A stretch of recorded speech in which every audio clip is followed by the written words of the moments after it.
기도하겠습니다. 하나님 아버지 고맙습니다. 이 시간도 성령으로 충만케 해주시고 또 성령으로 저희 가운데 임재해 주셔서 하나님과의 평화가 또 저희 사이의 평화가 또 넘치는 것을 경험할 수 있는 하루가 되게 해 주시고 또 영원한 평화에 대한 갈망과 기대감이 더 한층 우리 깊은 곳에서부터 솟구쳐 나올 수 있는 복된 하루가 되게 해 주옵소서. 예수님 이름으로 기도하옵나이다. 아멘. 이 세상에서 지옥 같은 곳이 있을까요? 아직 완전한 지옥은 도래하지 않았지만 지옥의 그림자, 작은 지옥 같은 곳이 현재 이 세상에 있습니다. 어떤 곳이 지옥 같은 곳일까요?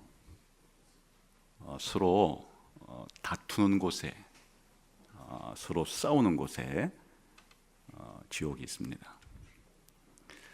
마음으로 누군가를 굉장히 싫어하고 미워만 해도 사실 그 사람과 한 공간에 있는 것 자체가 작은 지옥이겠죠.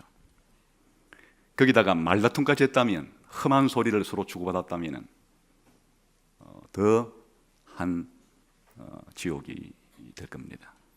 말 정도가 아니고 폭력을 행사했다면, 심지어는 상대방을 상해하고 죽이는 일들이 벌어지는 전쟁터라면 그것은 이 세상에서 경험할 수 있는 지옥일 것입니다. 반대로 이 세상에서 천국 같은 곳이 있을까요? 물론 완전한 천국은 아직 도래하지 않았지만은 이 세상에서도 천국의 그림자 같은 곳은 있죠. 작은 천국 같은 곳이 현실적으로 우리가 경험할 수 있습니다. 그럼 어느 곳에 그런 천국의 그림자가, 천국의 작은 모형이 이 땅에서 있을까요? 서로 사이좋게 지내는 곳에, 서로 존중하고 서로 배려하고 서로 양보하고 서로 사랑하는 곳에, 서로 평화롭게 사이좋게 지내는 곳에, 완전한 천국은 아니랄지라도 작은 천국의 그림자가 그곳에 있을 것입니다. 그렇다면 이 세상에서 가장 천국 같은 곳은 어디여야 할까요? 좁게는 예수님을 믿는 부부일 겁니다. 서로 예수님 믿는 부부 사이에. 좀 확대하자면 예수님을 다 같이 믿고 있는 예수 믿는 가정 안에, 더 크게는 사람 수가 상당히 많기는 하지만은 예수님을 믿는 사람들이 모여 있는 교회라고 하는 이 공동체가 현존하는, 지상에서 우리가 그래도 천국을 가장 많이 체험할 수 있는 그런 곳일 것입니다. 그래서 이 교회 생활에 있어서 가장 중요한 것은 자기가 남보다 더 많이 가진 것을 다른 사람에게 그렇게 과시하거나 자기가 다른 사람보다 잘난 것을 대접받는 그런 공간은 아니고 서로 사이좋게 지내는 것을 체험하는 곳. 세상에서는 그것이 원천적으로 잘 안 이루어지지만 그래도 세상이라는 곳보다 교회라는 공동체 속에서는 서로 존중하고 사랑하고 하는 이런 일들이 서로 차이들이 많이 있지만은 그런 차이를 잠재우고 서로 하나됨을 서로 경험해 볼 수 있는 그런 것이 교회이기 때문에 사도 바울은 에베소서 4장을 시작하면서 그렇게 말하는 거예요. 성령님이 하나 되게 해주신 성령의 하나됨을, 이 평화를 잘 지켜라. 할 수만 있다면 모든 노력을 동원해서 이 평화를 잘 지켜라. 쉽게 말하면 사이좋게 지내는 일을 잘 해라 하고 말하고 있습니다. 그런데 이것이 현실적으로 그렇게 가만히 있으면 이런 사이좋게 지내는 일이 있을 수는 없으니까 모든 노력을 기울여서 잘 하라는 겁니다. 그러기 위해서는 어떤 기초 위에서 왜 우리가 성도로서 교회 생활을 할 때 사이좋게 지내야 하는지에 대한 이유, 그 근거, 그걸 분명히 알수록 우리가 더 사이좋게 지내려는 노력들을 더 잘 할 수가 있을 것이고, 또 어떻게 사이좋게 지낼 수 있는지 방법을 알아야 이 교회의 하나됨, 교회가 서로 사이좋게 지내는 이 일을 잘할 수가 있겠죠. 그래서 이제 4절부터 6절까지는 7가지 기초, 왜 우리가 교회로서 서로 사이좋게 화목하게 지내야 하는가에 대한 이유를 7가지를 제시하는 거예요. 7가지의 이런 확고 부동한 이런 기초가 있기 때문에 우리가 신앙생활을 할 때, 교회 생활을 할 때 우선적으로 힘을 써야 되는 것이 서로 화목하게 지내는 것이다, 이렇게 말합니다. 사실은 7개이기는 하지만은 세 가지로 분류가 되는데 4절 하나, 5절 하나, 6절 하나, 삼위일체 하나님이 사실은 그 이유이고 기초이고 근거예요. 삼위일체 하나님의 연합이 우리가 서로 화목하게 사이좋게 지내야 하는 것의 그 뿌리이고 그 기초예요. 그래서 이제 4절은 성령 하나님을 중심으로 그렇게 하나됨을 설명을 했다 그랬죠. 한 몸, 한 성령, 한 소망은 성령님의 사역을 중심으로 교회가 하나 되어야 함을 그렇게 말하는 것이고, 5절은 성자 예수님을 중심으로 한 주, 한 믿음, 한 세례이기 때문에 우리가 서로 사이좋게 지내는 것이고, 6절은 더 나아가서 성부 하나님이 모든 만물 위에 모든 만물을 그렇게 주관하시는 한 분이시기 때문에 우리가 그렇게 사이좋게 지내야 한다. 삼위일체 하나님을 우리가 서로 화목하게 지내는 이의 기초로 제시를 하고 있습니다. 그래서 우리는 지금 4절을 살펴보고 있는 중인데, 왜 서로 성도들 사이에 그렇게 사이좋게 화목하게 지내야 되느냐? 첫째 원칙은 교회는 한 몸이니까, 교회가 하나니까.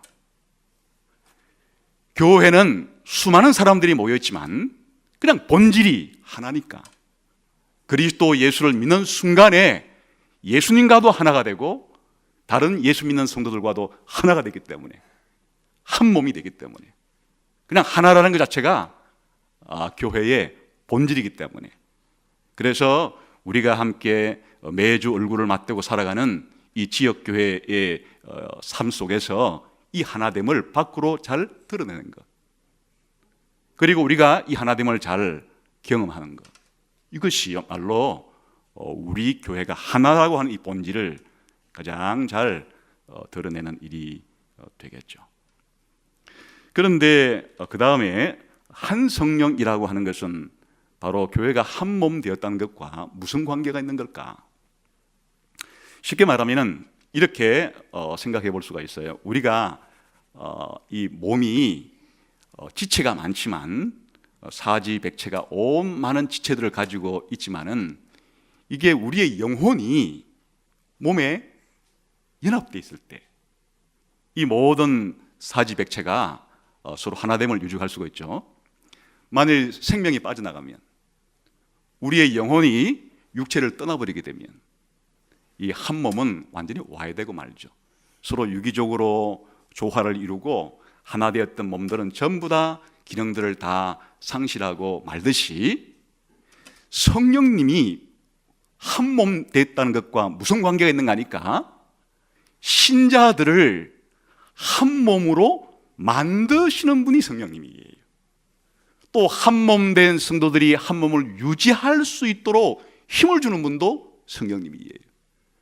마치 영혼이 몸의 모든 기능들을 제각기 움직일 수 있는 힘을 공급해 주는 바와 같이 성령님은 교회라고 하는 한 몸 가운데 내주하시면서 교회라고 하는 한 몸 가운데 사시면서 교회를 한 몸으로 만드는 일 자체를 성령님이 할 뿐 아니라 한 몸 된 지체들이 서로 한 몸으로서 서로 화목하게 살아갈 수 있는 모든 생명력을 교회에 풀어넣어 주시는 분도 성령님이기 때문에 한 몸과 한 성령은 뗄래야 뗄 수 없는 그런 관계에 있음을 보여줍니다.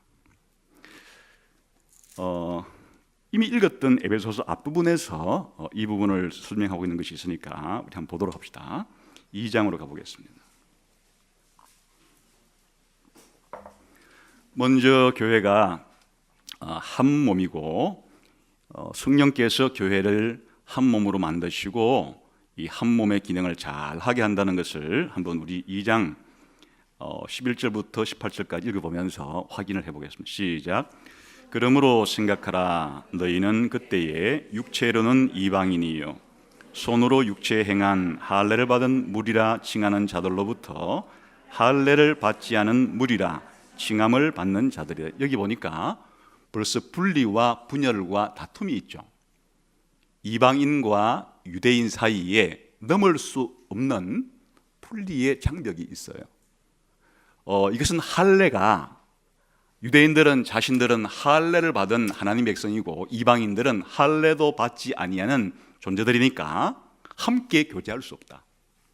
하나가 될 수가 없다. 우리는 할례 받은 자들이고 저들은 할례를 받지 아니한 우리는 하나님 백성이고 저들은 아니기 때문에 결코 교제할 수 없다. 그 무시를 한 거예요. 이방인들을 무시하고 심지어 나중에는 할례 받지 아니하는 개 같은 존재들이라 할 정도까지 그렇게 무시했으니까 이 에베소 교회의 성도들은 이 분류법에 의하면 어디에 속해 있는 사람들인가 하면 이방인 쪽에 속했던 사람들이, 그러니까 유대인들로부터 무시당하고 완전히 그렇게 따돌림을 당하는 그러한 분리가 지금 유대인과 이방인 사이에 있었다, 그런 말이죠. 12절은 그런데 이 이방인으로 있었은 그때의 시작. 그때에 너희는 그리스도 밖에 있었고 이스라엘 나라 밖의 사람이라. 약속의 언약들에 대하여는 외인이요 세상에서 소망이 없고 하나님도 없는 자이더니, 그 이방인의 서름은 그냥 유대인들로부터 무시당하는 정도에 끝이는 것이 아니고 원천적으로 하나님과의 관계도 적대적인 관계에 있었어요.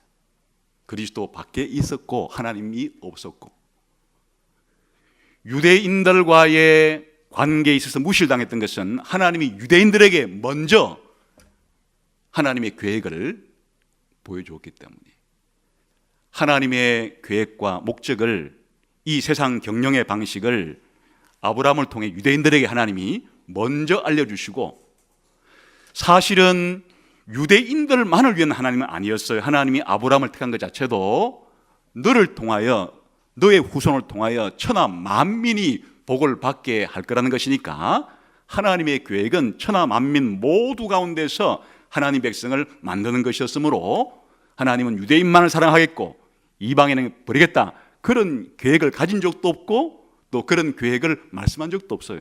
미리 아브라함에게 그렇게 말했지만은, 그러나 예수님이 올 때까지 이 소식은, 이 언약은 유대인들에게만 전달되어 왔기 때문에 이 성경을 가지지 못했던, 특별 계시를 받지 못했던 이 이방인들은 하나님의 언약 밖에 있어서 이런 사실을 까마득하게 모르고 있었기 때문에 이런 소망을 가질 수도 없었고, 하나님과의 관계에 있어서도 하나님이 없는 상태로 그리스도 밖에 있는 이런 이중의 소외, 하나님과의 관계도 어긋나 있었고 또 하나님의 백성이 먼저 되었던 유대인과의 관계도 그렇게 분리되어 있던 이들의 상태가 에베소 교회 성도들이 옛날 가졌던 그런 상태라는 거예요. 그런데 이것이 어떻게 변하게 되었는가? 그 예수님 때문이. 한번 13절 봅시다. 시작.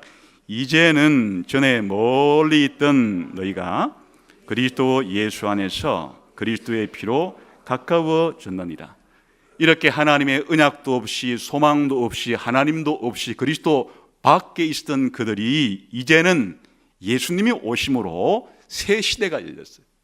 새로운 변화의 물결이 이 지구촌 가운데 흘러 들어오게 됐는데 이제는 그리스도의 피, 그리스도의 십자가의 죽음, 그리스도의 사역을 통해서 하나님과 가깝게 될 수 있는 길이 열리게 되었고 서로 적대 관계에 있던 사람들 사이에 이와 같은 화해의 길이 열리게 되었다 해서 이제 지금부터는 이 두 가지 하나님과의 관계와 다른 사람과의 관계가 적대 관계가 청산되고 어떻게 평화의 관계가 맺어지게 되었는가를 설명합니다. 한번 14절 봅시다. 시작. 그는 우리의 화평이신지라 둘로 하나를 만드사 원수된 것 그 중간에 막힌 담을 자기 육체로 허시고 법조문으로 된 계명의 율법을 폐하셨으니 이는 이 둘로 자기 안에서 한 세 사람을 지어 화평하게 하시고 예수님은 우리의 평화다. 예수님이 이 세상에 오신 목적 자체가 평화를 주러 오셨어요. 예수님이 우리의 평화라고 불려요. 예수님은 평화예요. 어떤 면에서 우리의 평화인가 하니까 여기에 이 둘, 예수님이 오시기 이전에 가장 인간과 인간 사이에 분리를 가장 심하게 경험했던 대표적인 경우가 이 종교적인 분리, 유대인과 이방인 사이의 이 분리를 막힌 담을 그리스도께서 허물어 버렸다. 사실 이것은 시각적으로도 하나님이 계신 유대인들이 지었던 성전에는 이방인들은 이방인의 뜰이라는 곡박에는 들어가지 못하고 유대인이 아니면 그 안쪽으로 들어갈 수 없어서 이방인과 유대인을 분리하는 담 자체가 물리적으로도 성전 내에 존재했었어요. 넘어 들어갈 수 없는. 다시 말하면 물리적인 성전의 벽이 말하는 바는 유대인들은 율법을 가지고 있어서 율법에 명시된 대로 살아가는 삶을 살아야 했고 이방인들은 율법 없이 그렇게 삶을 살았는데 예수님께서 이제 오셔서 이 모든 율법을 다 지키심으로써 이제 유대인이건 이방인이건 이런 구별 자체를 철폐시켜버렸다. 그래서 이 둘을 하나로 평화롭게 만들었다. 아예 한 사람처럼 만들었다. 둘을 한 몸처럼 만들었다. 그런데 교회를 한 몸이라고 부르는 게 바로 여기서 나오는 것이에요. 물론 여기는 지금 대표적인 것을 말한 것이에요. 이 세상에 인간과 인간 사이에 이런 적대 관계가 어찌 유대인과 이방인 사이에만 있었겠어요. 죄가 이 세상에 들어오고 난 이후에 죄의 가장 중요한 본질적인 특징은 분리시키고 적대 관계를 만드는 거예요. 하나님과 사람 사이에 원수 관계를 만들었어요. 그게 죄예요. 사람과 사람 사이에도 원수 관계를 만들었어요. 그게 죄예요. 사람과 자연 사이에도 적대 관계를 만들었어요. 죄예요. 이 모든 관계의 분리와 적대 관계를 만든 것이 죄였는데 예수님께서 오셔서 무엇부터 여기 좀 설명하고 있는가 하니까 일단 인간과 인간 사이에 뭔가 서로 인종이 다르건 종교가 다르건 아니면 신분이 다르건 무엇이 다르든지 간에 이와 같은 적대 관계를 본질적으로 뛰어넘을 수 있도록 중간에 막힌 담을 지금 유대인과 이방인에게 막힌 담만이 아니라 사실은 유대인과 이방인만이 아니고 부자든 가난한 사람이든 남자든 여자든 종이든 자유인이든 사람들이 만들어 놓은 온갖 장벽들을 이제 예수님을 통해서 뛰어넘을 수 있는 철폐시켜 놓았기 때문에 그리스도는 우리의 평화다. 사람과 사람 사이의 평화다. 이 평화를 한 몸으로 표현한 거예요. 유대인과 이방인의 한 몸이지만 더 넓게는 모든 사람들이 예수님을 믿게 되면은 이제 한 사람처럼 한 몸처럼 되어진다, 그런 말이죠. 16, 17절은 이제 하나님과의 관계에 있어서 이 원수 관계를 철폐했다는 얘기를 하고 있어요. 시작. 또 십자가로 이 둘을 한 몸으로 하나님과 화목하게 하려 하심이라. 원수된 것을 십자가로 소멸하시고 또 오셔서 먼 데 있는 너희에게 평안을 전하시고 가까운 데 있는 자들에게 평안을 전하셨으니 이는 그로 말미암아 우리 둘이 한 성령 안에서 아버지께 나아감을 얻게 하려 하십니다. 여기에 한 몸이라는 말이 나오고 한 성령이라는 말이 나오고, 그러니까 지금 한 몸과 한 성령을 말할 때는 이걸 염두에 두고 하는 말이에요. 그래, 한 몸이라고 하는 것은 모든 사람들과 사람들 사이에 막혀 있었던 장벽들이 그리스도의 오심으로, 그리스도의 십자가의 사역으로서 다 허물어뜨리고 철폐를 시켜버리고 이제는 누구든지 예수님을 믿기만 하면 예수님 안에서 하나가 되는데, 이 하나됨의 정도가 한 몸이라고 그렇게 은유하면 가장 이해가 잘 될 정도로 그렇게 한 몸으로 그렇게 만드셨다. 그 놀라운 것은 여기에 성령님이 관계하신다는 거예요. 물론 18절 다시 한번 읽어봅시다. 시작.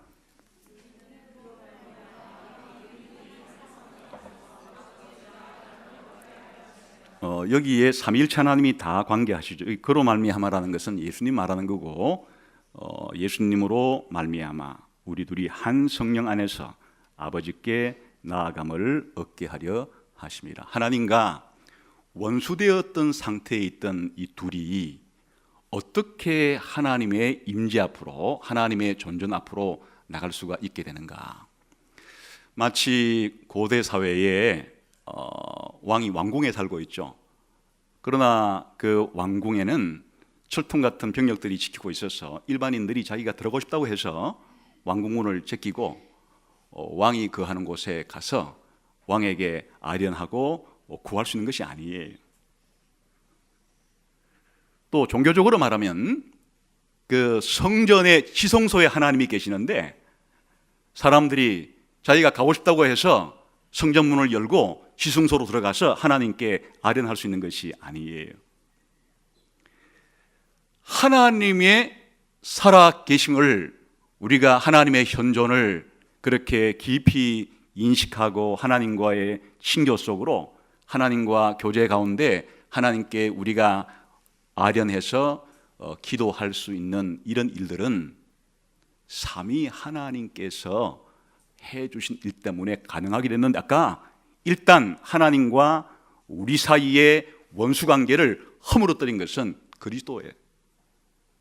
그리스도의 십자가가 그렇게 했는데, 그리스도의 십자가가 하나님과 우리 사이에 막힌 땀을 흘러놓은 것으로서 자동적으로 이방인과 유대인 가운데 신자가 된 우리가 아버지 앞에 담대히 나갈 수 있는 것은 아니에요. 성령님이 한 사람 한 사람 속에 역사해야 되는 거예요. 이와 같은 사실들을 가르쳐주고, 이와 같은 사실들을 알게 해주고, 이와 같은 사실들을 믿게 해 주어서 이제 예수님을 믿으면 하나님을 아버지라고 부를 수가 있게 되었구나. 하나님이 예수님을 믿는 자들을 자신의 아들로 삼아주시는구나. 이제는 아버지에게 나아가듯이, 한 가정에서 자식이 아버지에게 나가는데 무슨 어려움이 있겠어요? 그와 같이 이제 일반 백성들이 왕에게 아련한다는 것이 불가능한 시절에, 그리고 유대인들이 지성소에 하나님께 나아가서 아련하는 것이 불가능한 이런 시절에도 각 가정에서 자녀들이 자기의 부모에게, 자기 아버지에게 나아가서 그렇게 하고 싶은 말들을 아뢰고 필요한 것들을 구하는 것은 자연스러운 일인 것처럼, 예수 믿는 우리가 하나님을 아버지라고 그렇게 부르면서 아버지라는 사실을 확신하면서 그렇게 하나님께 기도로 나아가고 하나님의 살아계신 현존 앞에 우리가 나아갈 수 있게 되는데, 성령님이 이 둘을 한 몸으로 만들 뿐 아니라 이 둘을 아버지께로 데리고 가는 일에 성령님이 그렇게 주셔야 우리가 하나님 아버지께 지금 이 순간에는 기도로 나아갈 수가 있고, 또한 영원한 천국의 임재 앞으로 나아갈 수 있으려면 성령님이 그렇게 해 주셔야 된다. 그런데 그 성령님이 여럿이 아니고 한 분이에요. 사실 악령들은 많아요. 악령들의 수는 헤아릴 수가 없어요. 악령들은 천사들 가운데 타락한 천사들이 악령이기 때문에 그 수를 헤아릴 수가 없고, 정확하게 성경에서 명시를 하지 않았기 때문에 그 수가 얼마인지는 알 수가 없으나 성령님은 한 분이에요. 그러니까 성령님이 우리를 데리고 가는 일도 동일하게 우리 신자들 가운데 역사하는 것이에요. 우리 한번 성령님께서 한 몸을 만드시는 일을 좀 더 상세하게 말한 구절이 하나 있어서 잠깐 보고 가겠습니다. 고린도전서 12장 13절을 또 한번 보겠습니다. 어떻게 우리가 한 몸이 되는가?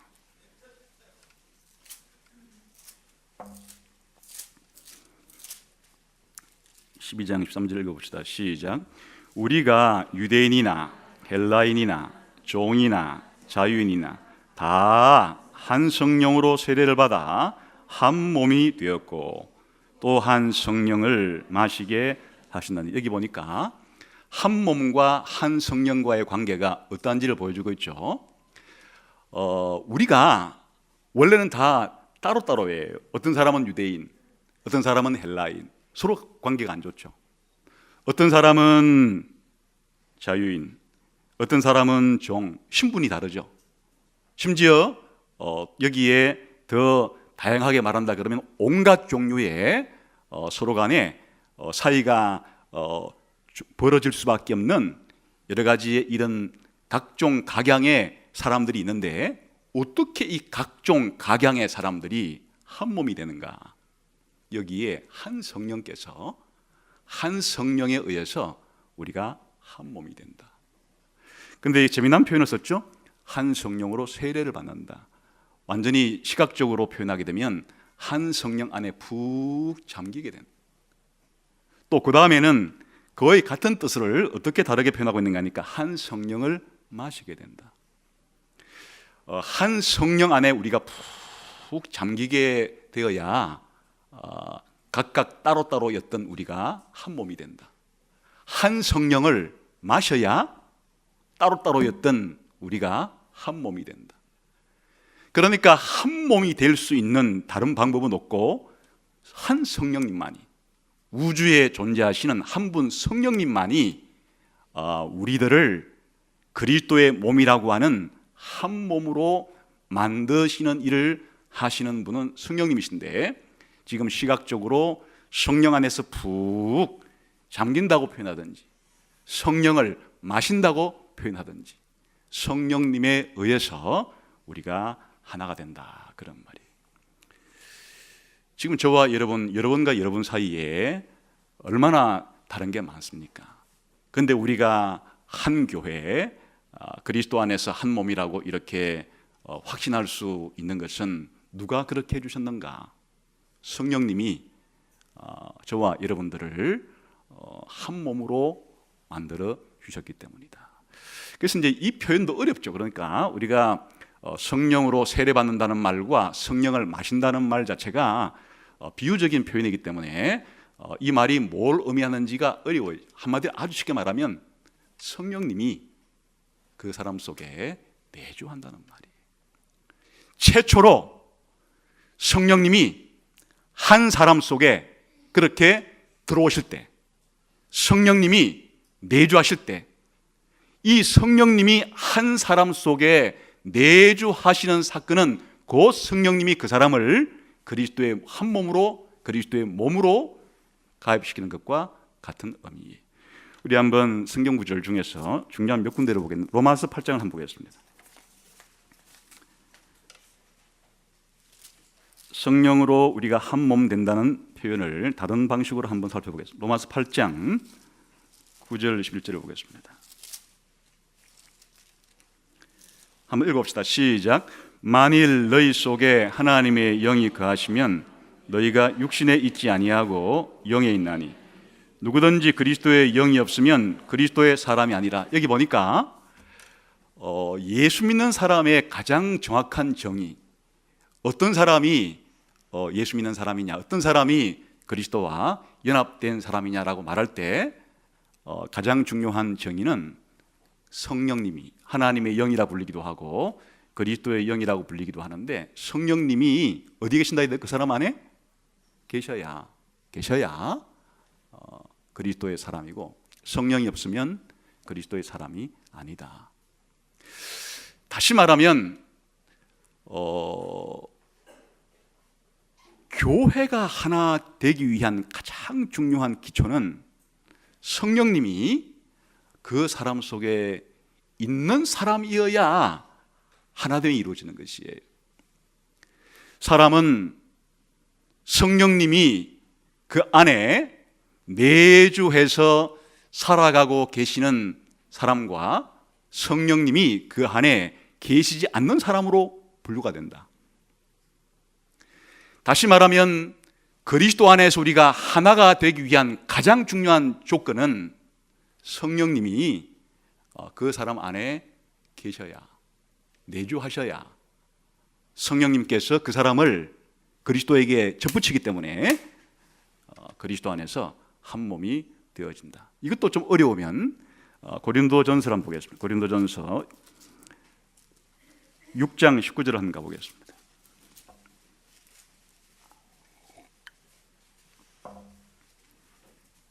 한번 읽어봅시다. 시작. 너희 몸은 너희가 하나님께로부터 받은 바 너희 가운데 계신 성령의 전인 줄을 알지 못하느냐? 너희는 너희 자신의 것이 아니라.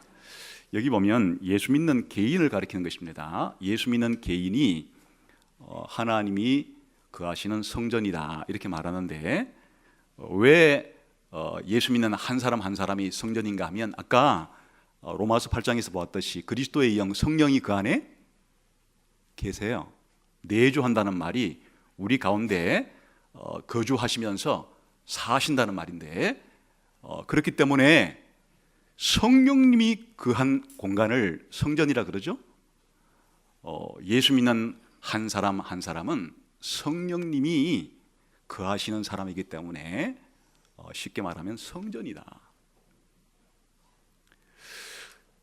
여러분 한 사람 한 사람이 그 교회 안에서 서로 사이좋게 지내려고 할 때 이게 먼저 기초가 되어 있다는 거예요. 내 안에는 내가 예수 믿는 사람이기 때문에 성령님이 내 안에 계신다.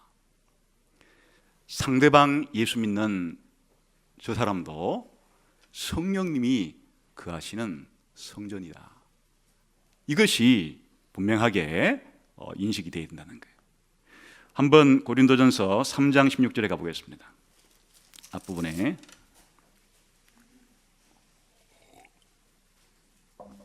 시작. 너희는 너희가 하나님의 성전인 것과 하나님의 성령이 너희 안에 계시는 것을 알지 못하느냐? 이것은 오늘 이렇게 예배드리고 있는 너희는 이제 공동체적인 표현이에요. 이 교회라고 하는 공동체 속에 성령님이 거하시기 때문에 바로 교회라고 하는 이 공동체는 성령님이 거하시는 성전이다. 한 개인적으로도 성령님이 거하시는 성전일 뿐 아니라 이렇게 교회라는 공동체 가운데 성령님이 계신다. 성령님이 계신다는 말은 무슨 말인가? 하나님이 계신다는 뜻이에요. 다시 돌아와서 에베소서 2장을 보겠습니다. 이 부분 보고 마치겠습니다. 에베소서 2장을 보겠어요. 2장 22절을 보겠습니다. 시작. 너희도 성령 안에서 하나님이 거하실 처소가 되기 위하여 그리스도 예수 안에서 함께 지어져 가나니라. 하나님은 에덴 동산에서 그곳에 하나님이 거주하셨어요. 그리고 하나님의 임재가 있는 에덴 동산은 하나님의 성전이었어요. 그런데 죄를 짓고 난 이후에 사람들은 에덴 동산으로부터 추방당했어요. 그러니까 하나님은 에덴 동산에서 계시면서 에덴 동산을 성전으로 삼고 계셨는데, 죄를 지음으로써 인간이 하나님의 성전으로부터 추방을 당하게 된 거예요. 그래 이 세상이라는 공간 자체가 이제는 시각적으로 표현하면 하나님은 에덴 동산에서 거주하시고 에덴 동산에서 쫓겨난 우리 죄인들은, 인간들은 하나님이 그들과 함께 계실 수가 없죠. 그런데 그 이후에 하나님께서 함께하는 공간을 만들려고 그래요. 그게 바로 성막이에요. 이 성막 가운데 하나님께서는 자신의 거처를 정하시고 그 이후에는 성전을 자신의 거처로 삼으셔서 이제 사람들은 성막에 계신 하나님께로 나갈 수가 있고 그 이후에는 성전에 계신 하나님께로 나갈 수가 있어요. 다시 말하면 그 성막과 성전이 이제 하나의 에덴 동산과 같은 것이에요. 나중에 영원한 천국 자체가 하나님이 계시는 성전이에요. 그런데 지금 그때가 되기 전까지 바로 하나님의 완전한 임재가 충만한 천국이 올 때까지 그럼 하나님은 어느 곳을 성전으로 삼으시고 자신이 그곳에 사시면서 자신의 살아계심을 드러내시고 하시는가? 지금 어느 곳이에요? 예수 믿는 한 사람 한 사람 안에, 그리고 예수 믿는 공동체인 교회 가운데 하나님은 이곳에서 살아계시고 역사하시고 자신의 구원 사역을 이루어가고 계신 거예요.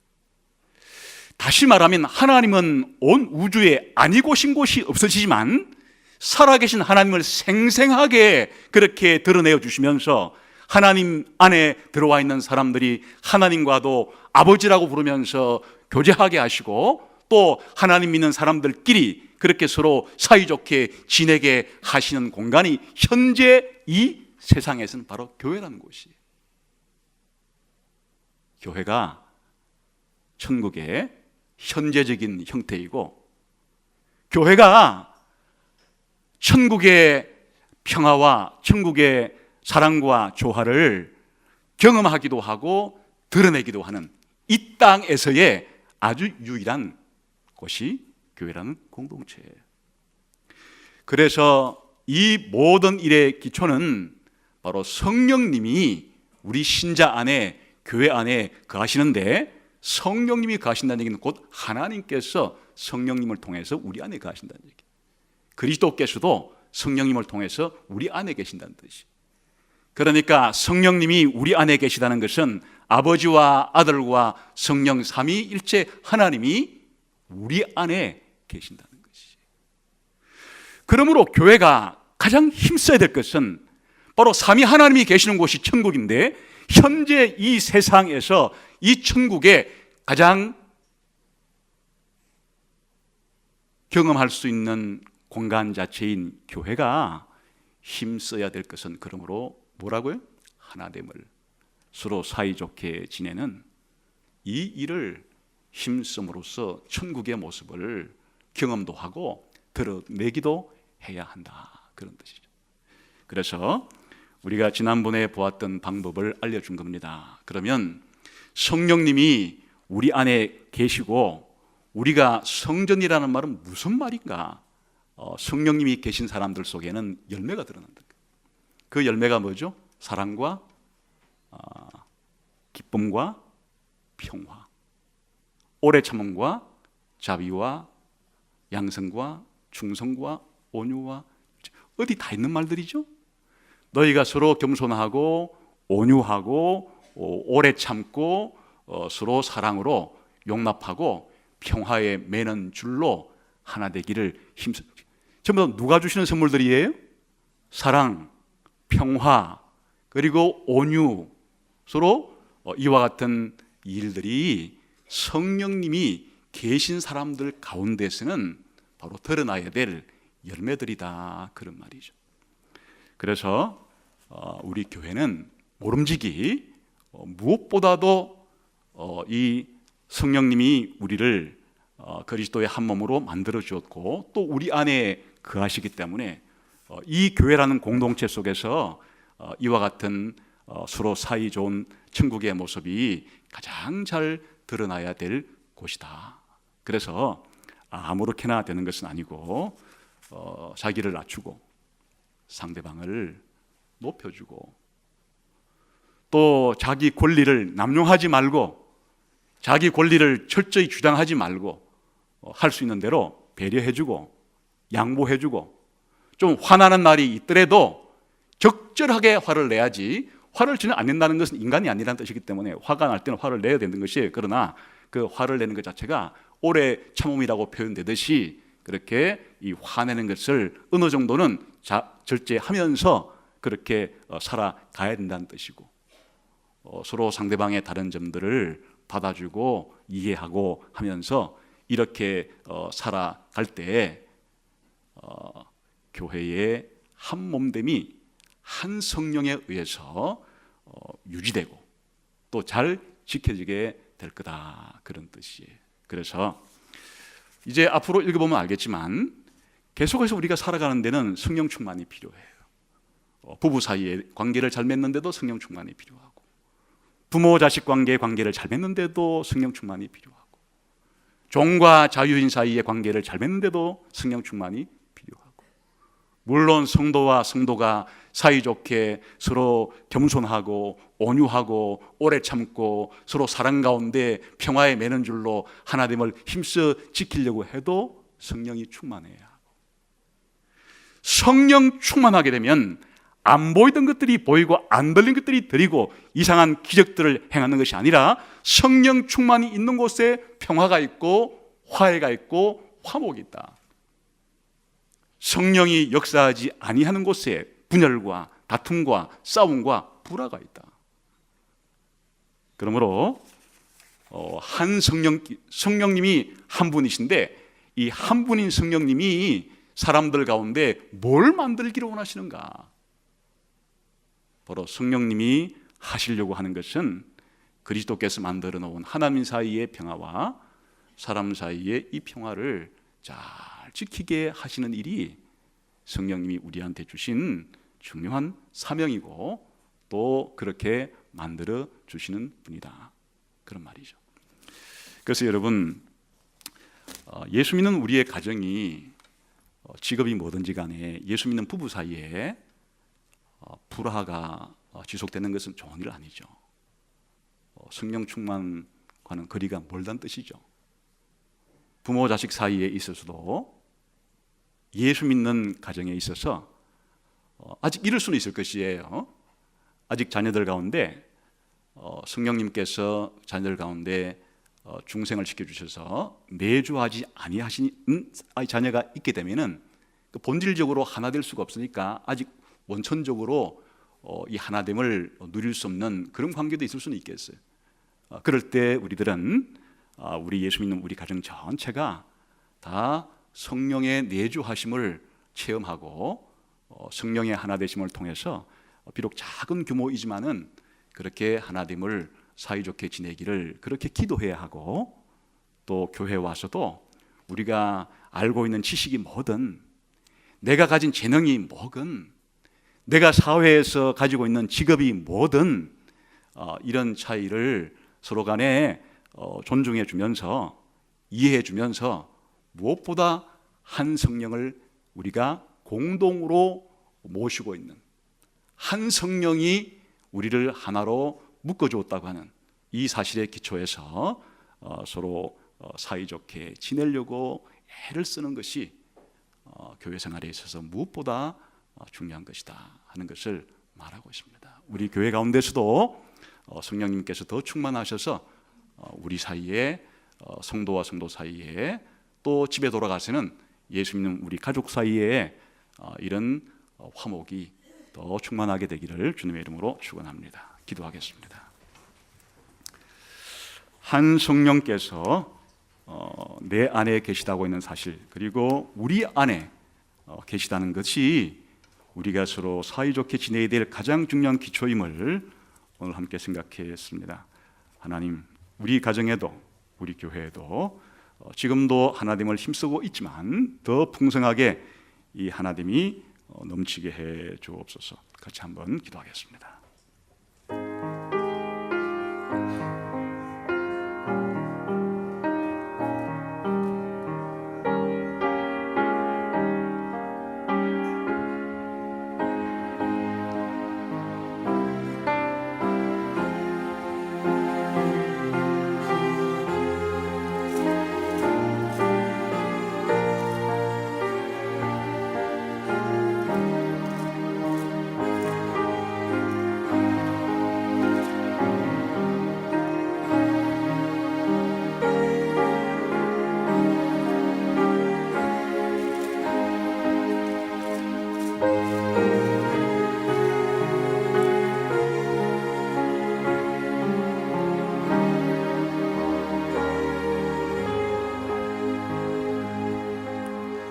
하나님 아버지 감사합니다.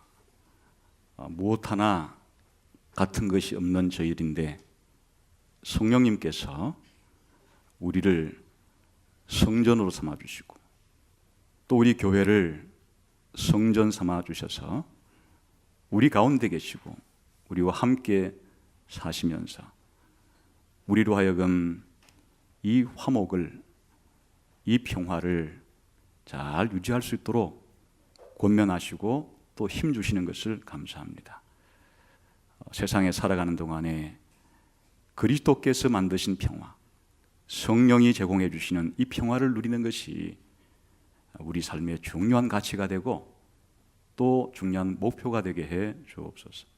예수님 이름으로 기도하옵나이다. 아멘.